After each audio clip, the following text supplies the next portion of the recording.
देख रहे हैं आर्यावर्त टाइम्स। मैं हूं निहारिका सिंह। पश्चिम एशिया में पिछले कई दिनों से जारी जंग के बीच अब एक बड़ा कूटनीतिक मोड़ सामने आया है। खबर है कि अमेरिका ने इजराइल से साफ तौर पर कहा है कि वह ईरान के तेल और ऊर्जा ठिकानों पर आगे हमला न करे। इस अपील के बाद माना जा रहा है कि इस युद्ध की दिशा बदल सकती है और हालात धीरे धीरे शांत होने की ओर बढ़ सकते हैं। दरअसल पिछले करीब 10 दिनों से ईरान और इजराइल के बीच तनाव बेहद खतरनाक स्तर पर पहुंच चुका है। दोनों तरफ से हमले हो रहे और हालात ऐसे बन गए थे कि पूरा पश्चिम एशिया युद्ध की चपेट में आ सकता था। इसी बीच अमेरिका की ओर से बड़ा हस्तक्षेप सामने आया है। रिपोर्ट्स के अनुसार अमेरिका प्रशासन ने इजराइल से कहा है कि वह खास तौर पर ईरान के तेल डिपो, रिफाइनरी और ऊर्जा से जुड़े बुनियादी ढांचों को निशाना न बनाए। बताया जा रहा है कि राष्ट्रपति डोनाल्ड ट्रंप इस तरह के हमलों को डूम्सडे ऑप्शन यानी आखिरी और बेहद खतरनाक विकल्प मानते हैं। उनका मानना है कि इस तरह का कदम तभी उठाया जाना चाहिए जब ईरान पहले खाड़ी देशों के तेल ठिकानों पर हमला करे। अमेरिका की इस अपील के पीछे कई बड़े कारण बताए जा रहे हैं। सबसे पहले बात करते हैं मानवीय पहलू की। हाल ही में इजराइल की ओर से ईरान के ऊर्जा सेक्टर को निशाना बनाकर किए गए हमलों के बाद राजधानी तेहरान में जहरीले काले धुएं की चादर फैल गई थी। कई जगहों पर एसिड रेन यानी तेजाबी बारिश जैसी घटनाएं की खबरें सामने आई। इन हालातों ने वहां रहने वाले आम लोगों की सेहत पर गंभीर खतरा पैदा कर दिया है।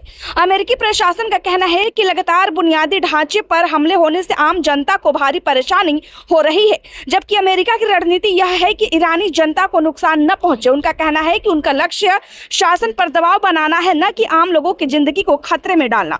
दूसरा बड़ा कारण रणनीतिक और राजनीतिक बताया जा रहा है। अमेरिकी प्रशासन का मानना है कि ईरान के भीतर बड़ी संख्या में लोग मौजूदा शासन में असंतुष्ट है। अगर आम लोगों को ज्यादा नुकसान होगा तो वे सरकार के खिलाफ खड़े होने के बजाय उसके समर्थन में भी आ सकते हैं। इसलिए अमेरिका चाहता है कि दबाव सरकार पर बने लेकिन जनता पर नहीं। तीसरा और सबसे बड़ा अहम कारण वैश्विक तेल बाजार से जुड़ा हुआ है।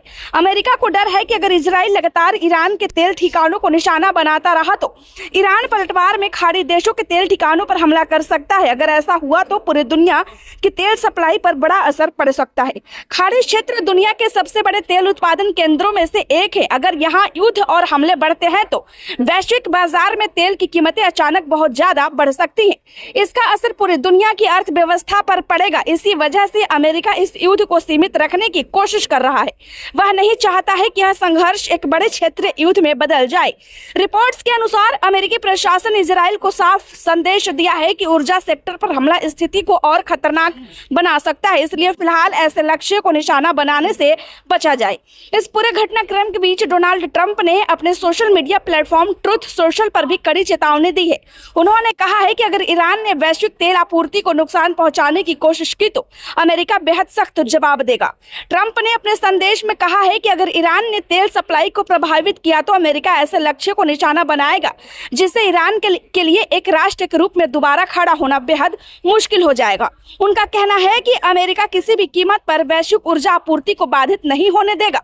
इस बीच विशेषज्ञों का मानना है कि अगर अमेरिका की यह पहल युद्ध को कम करने की दिशा में एक बड़ा कदम हो सकती है। अगर इजराइल इस सलाह को मानता है तो आने वाले दिनों में संघर्ष की तीव्रता कम हो सकती है। हालांकि अभी भी हालात पूरी तरह सामान्य नहीं है। पश्चिम एशिया में तनाव बरकरार है और किसी भी समय स्थिति फिर से बिगड़ सकती है, लेकिन अमेरिका की इस दखल के बाद उम्मीद जरूर जगी है कि कूटनीतिक रास्तों के माध्यम से संकट का समाधान निकाला जा सकता है। पूरी दुनिया की नजर इस बात पर टिकी है कि इजराइल आगे क्या फैसला लेता है और ईरान की प्रतिक्रिया क्या होती है। अगर दोनों पक्ष संयम रखते हैं तो संभव है कि यह खतरनाक टकराव धीरे धीरे खत्म होने की ओर बढ़ जाए। वैसे आपकी क्या राय है, हमें कमेंट में जरूर बताएं। खबर अच्छी लगी हो तो लाइक करें, शेयर करें। कृपया चैनल को सब्सक्राइब करना ना भूलें। धन्यवाद।